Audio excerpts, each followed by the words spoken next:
Hey everyone, welcome back to the Bullberry Show. Today we're tackling the second MOBA in our review series, and this one's a giant in the gaming world, League of Legends. This is without a doubt the most popular MOBA out there, and it has been a global phenomenon for over a decade. Before we get into the nitty-gritty, let's hit on some quick history. League of Legends was released by Riot Games in 2009 as a free-to-play multiplayer online battle arena game. It was inspired by the original Dota mod from Warcraft 3, which was the birthplace of many MOBAs.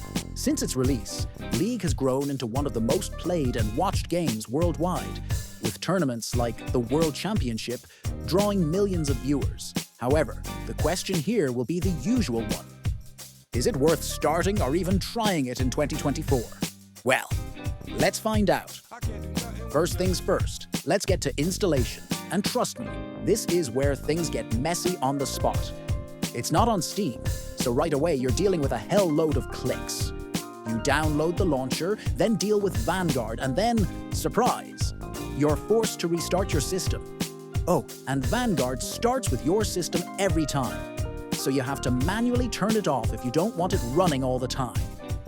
I'm a grown-up man, and I've seen things much worse than that. So I was going to give it 1 out of 5 for using Gmail as a login option, which is nice.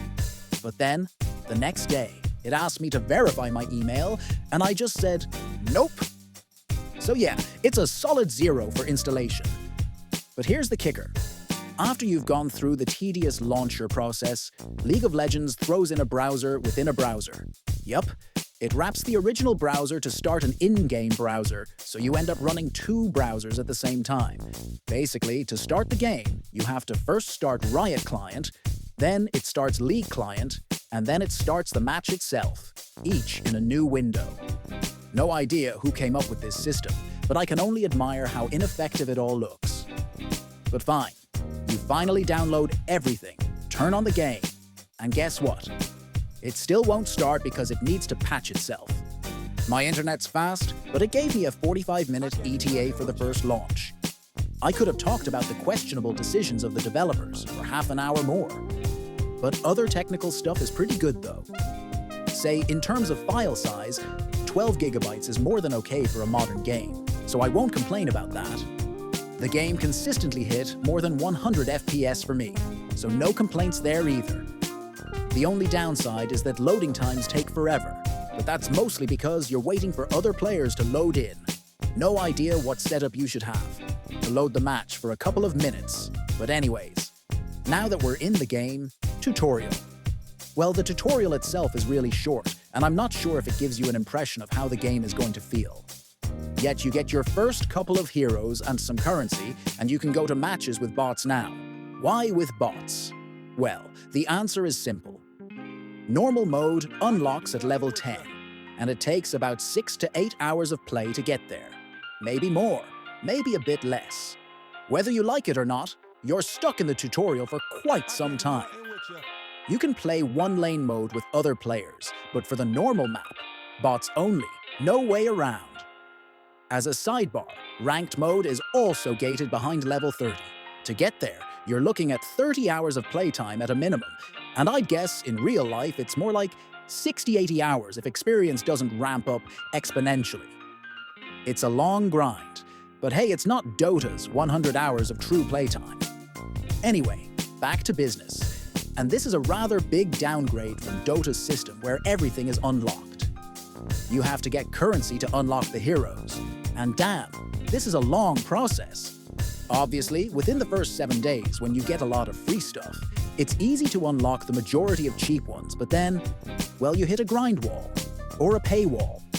Whichever you prefer, and I'm not even sure if a free-to-play account can get all of the champions in the game, as the progression really slows down once you complete those welcome quest bundles.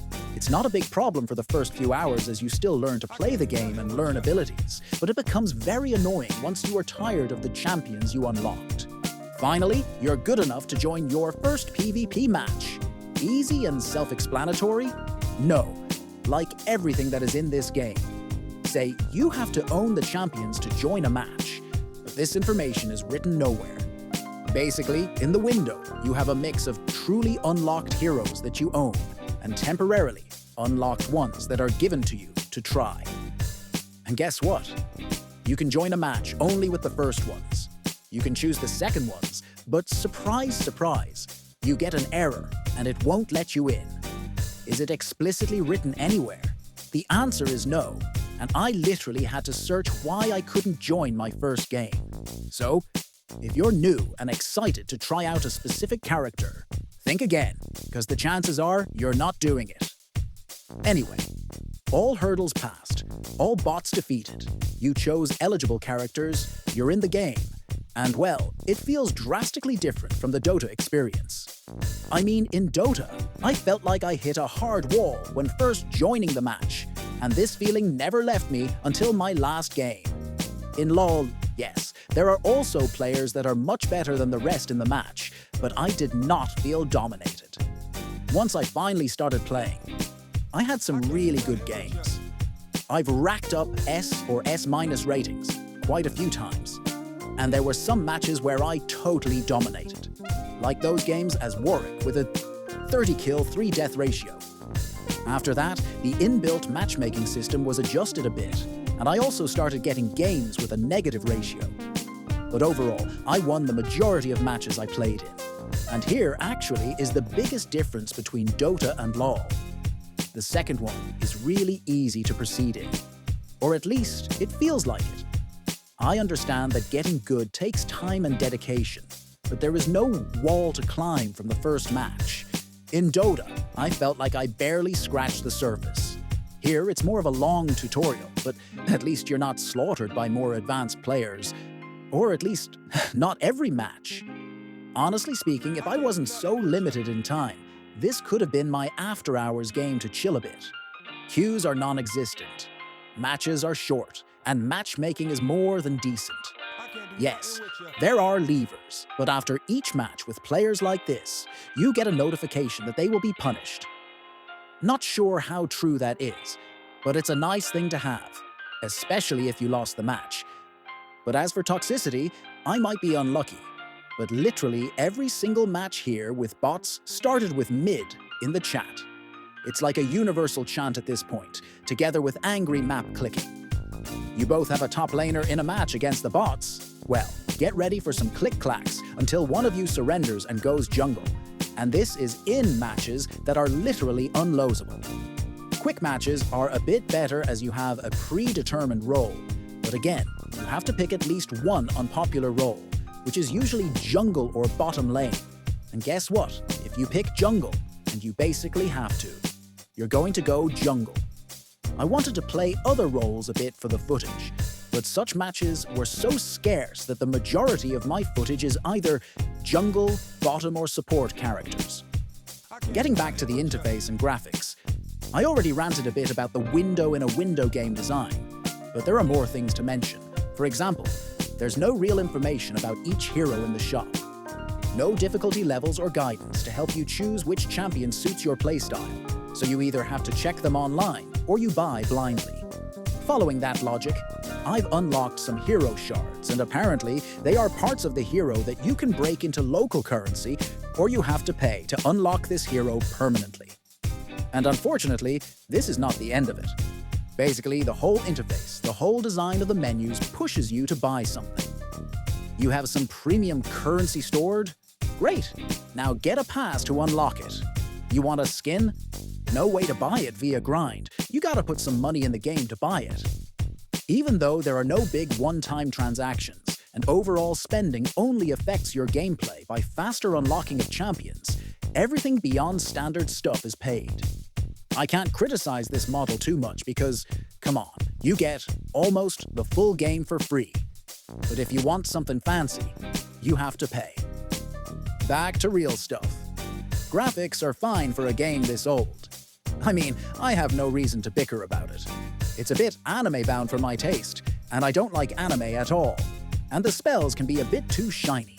But again, this game is old, but it doesn't feel old. Moreover, it feels like a whole product. With such a variety of colors and spells, none of them look alien to the overall style, which is a huge plus for me. For longevity, it's the same take as for Dota. You can play hundreds of hours, but this is not the longevity of the content. This is more of an addiction. The same map goes on and on, with 2 additional play modes acting as a breather from the normal mode, and that's pretty much it. I know that hundreds of thousands of people play this game daily, and I cannot judge them for that. They have parents and spouses to blame them, so let's leave family matters to the family. But for me, having another addiction to be good at, without anything new except for a new hero, or cosmetic pack every now and then, is not really the thing to hunt for. At the same time, I have no doubt that the game is alive and kicking. No signs of decay, a lot of players, non-existent queues, and a lively community are what makes the game successful. And League is hell of successful, so no doubt that in the next years it's still gonna be there. Last but not least, my chef's kiss. Again, I like the game. Even though I talked more about downsides, the game is wholesome, fun to play, and good to spend a couple of nights with. Maybe a couple of dozens. Or a couple of hundreds. But anyway, at least the first week did not bring despair. I had fun matches, I had even matches that were really cool and challenging. I had bad matches. Overall, I had a pretty good time, and that all gave me a good impression. I cannot exclude the possibility that the game feels much worse once you get all the beginner stuff, as the stream of rewards pretty much runs dry. But for a noob, it was borderline perfect.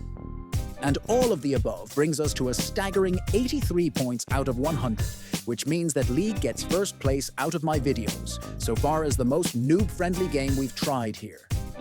This is true, though, only in case you get through the stupid installation process, an unintuitive interface. The game has an enormous player base and a massive competitive scene, but it also comes with a heavy grind and some questionable design choices. So that's my take on League of Legends.